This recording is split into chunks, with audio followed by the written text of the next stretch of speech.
Hola, I'm still here in Costa Rica, my last day, recovering still from the hard work at the Rhythmia Spiritual Center. It was unbelievably hard, but so profoundly beautiful and so um, lasting.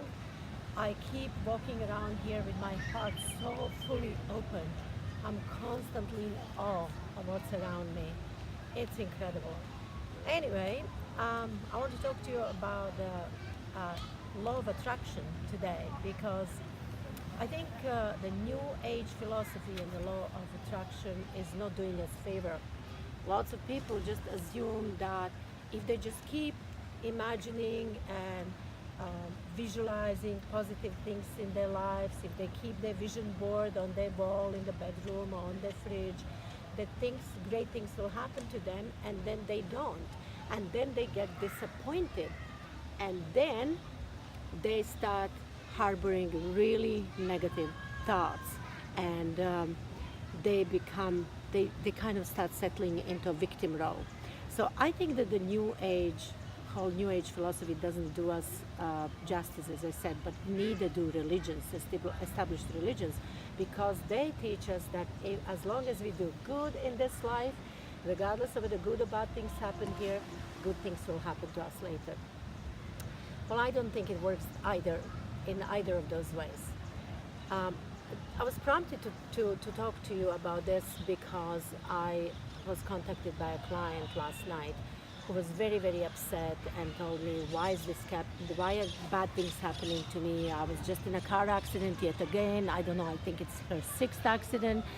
I'm trying to do good. I'm trying to be the best person I can be. I'm doing good things. I believe in God. I go to church. I am charitable. And so this is it. You know, the thing is, how I see it, there are two things.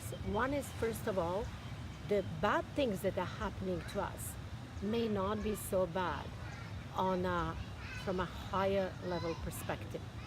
What I mean by that is we cannot grow spiritually if we cannot evolve if bad things don't happen.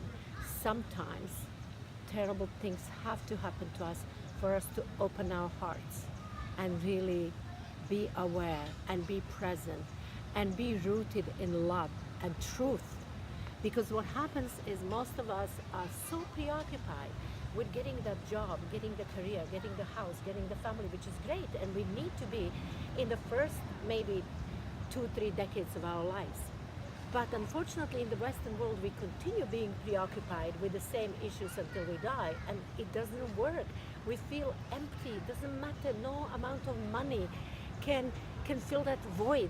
Why? Because we are detached from our souls. In order to re-merge with our souls, we have to grow spiritually. We actually have to do some heavy work. We have to go through some unpleasant and difficult experiences. And because most of us in Western world are spiritually lazy, I know for myself, it took me decades to start meditating because I just found it difficult. I just was lazy. I still have a tendency to be spiritually lazy. Because we're spiritually lazy and we don't have that spiritual discipline, what happens then? The life has to bring us heavy and difficult and painful things in order to actually get there, in order to start evolving, in order to start finding out our truth, who we are in the universe. I don't know if that makes sense, but that's one aspect. So the bad things may just seem bad, but may be necessary from the higher perspective. And here's another thing. Sometimes some people keep getting bad things. I have one client who said everything terrible happened to him throughout his life. He was sexually abused by multiple abusers as a child. He had several bones broken by his mother's boyfriend. He had all kinds of illnesses that you can imagine throughout his life. Even his children are sick, his wife. And by the way, I have a permission from him to talk about this, even though I'm not revealing his identity, obviously. And he asked me why, and he really is a good guy. He has a huge heart. He's so generous, he's kind, he's loving, and he's one of the most intelligent people I've ever met, actually.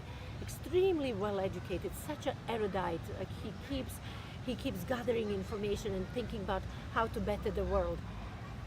And yet this keeps happening to him.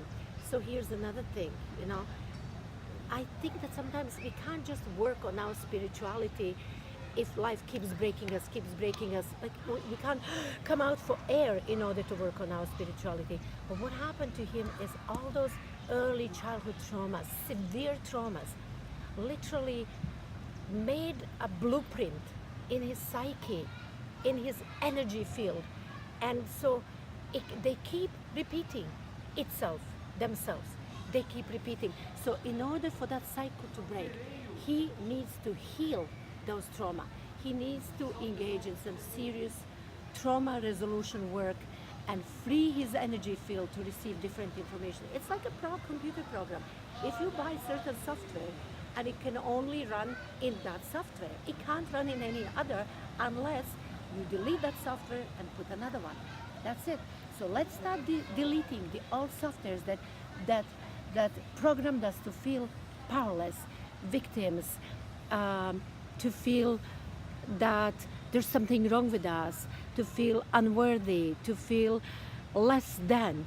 Let's start deleting those and building new softwares that actually teach us who we truly are, who we're meant to be.